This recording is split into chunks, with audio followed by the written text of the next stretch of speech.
नमस्कार मित्रों, हमारे चैनल में आपका स्वागत है। आज हम सुनेंगे धनतेरस, धन त्रयोदशी। कार्तिक मास की कृष्ण पक्ष की त्रयोदशी धन त्रयोदशी के रूप में मनाई जाती है। यह दीपावली के आने की शुभ सूचना है। इस दिन धन्वंतरी के पूजन का विधान है। कहते हैं कि इस दिन धन्वंतरी वैद्य समुद्र से अमृत कलश लेकर आए थे। इसलिए धनतेरस को धन्वंतरी जयंती भी कहते हैं।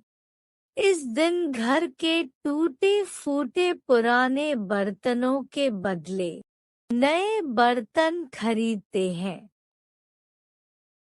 इस दिन चांदी के बर्तन खरीदना अत्यधिक शुभ माना जाता है। इस दिन वैदिक देवता यमराज का भी पूजन किया जाता है। यम के लिए आटे का दीपक बनाकर घर के द्वार पर रखा जाता है। रात को स्त्रियां दीपक में तेल डालकर 4 बत्तियां जलाती है। जल, रोली, चावल, गुड़ और फूल आदि नैवेद्य सहित दीपक जलाकर यम का पूजन करती है। अब हम कथा सुनेंगे। एक बार भगवान विष्णु लक्ष्मी जी सहित पृथ्वी पर घूमने आए। कुछ देर बाद भगवान श्री विष्णु लक्ष्मी जी से बोले, मैं दक्षिण दिशा की ओर जा रहा हूँ, तुम यहीं ठहरो। परंतु लक्ष्मी जी भी विष्णु जी के पीछे चल दी।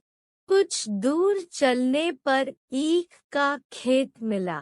लक्ष्मी जी एक गन्ना तोड़कर चूसने लगी। भगवान लौटे तो उन्होंने लक्ष्मी जी को गन्ना चूसते पाया। इस पर क्रोधित होकर उन्होंने श्राप दे दिया कि तुम जिस किसान का यह खेत है उसके यहाँ पर 12 वर्ष तक उसकी सेवा करो।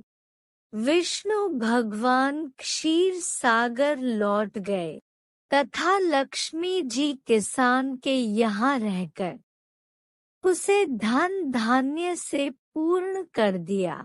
12 वर्ष पश्चात लक्ष्मी जी भगवान विष्णु के पास जाने के लिए तैयार हो गई, परंतु किसान ने उन्हें जाने नहीं दिया। भगवान लक्ष्मी जी को बुलाने आए, परंतु किसान ने उन्हें रोक लिया। तब विष्णु भगवान बोले, तुम परिवार सहित गंगा स्नान करने जाओ और इन कौड़ियों को भी गंगा जल में छोड़ देना, तब तक मैं यहीं रहूंगा। किसान ने ऐसा ही किया। गंगा जी में कौड़ियाँ डालते ही 4 चतुर्भुज निकले और कौड़ियाँ लेकर चलने को उद्यत हुए। ऐसा आश्चर्य देखकर किसान ने गंगा जी से पूछा, ये 4 हाथ किसके हैं? गंगा जी ने किसान को बताया कि ये चारों हाथ मेरे ही थे।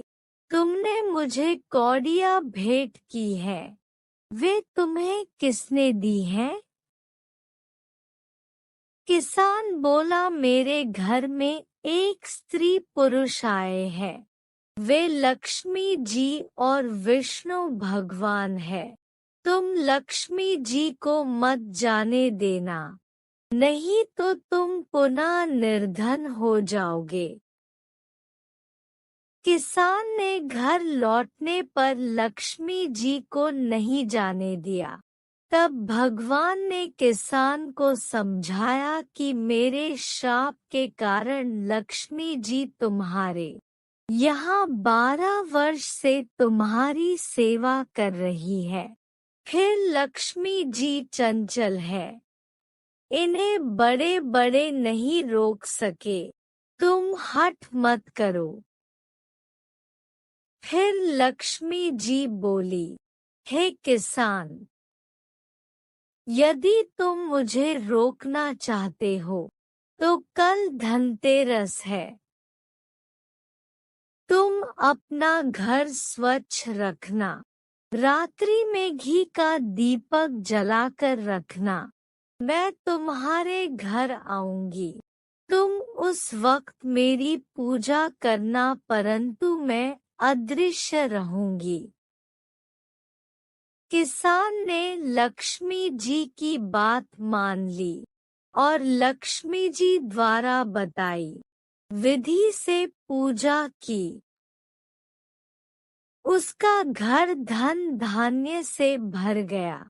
इस प्रकार किसान प्रति वर्ष लक्ष्मी जी का पूजने करने लगा तथा अन्य लोग भी उनका पूजन करने लगे। यमराज की कथा।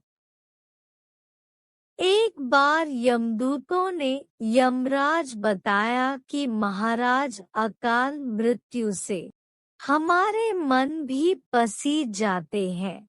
यमराज ने द्रवित होकर कहा, क्या किया जाए? विधि के विधान की मर्यादा हेतु हमें ऐसा अप्रिय कार्य करना पड़ता है। यमराज ने अकाल मृत्यु से बचने का उपाय बताते हुए कहा, धनतेरस के दिन पूजन एवं दीपदान को विधिपूर्वक अर्पण करने से अकाल मृत्यु से छुटकारा मिल सकता है। जहाँ जहाँ जिस जिस घर में यह पूजन होता है, वहाँ अकाल मृत्यु का भय नहीं रहता है। इसी घटना से धनतेरस के दिन धन्वंतरी पूजन सहित यमराज को दीपदान की प्रथा का प्रचलन हुआ। तो यह धनतेरस की कहानी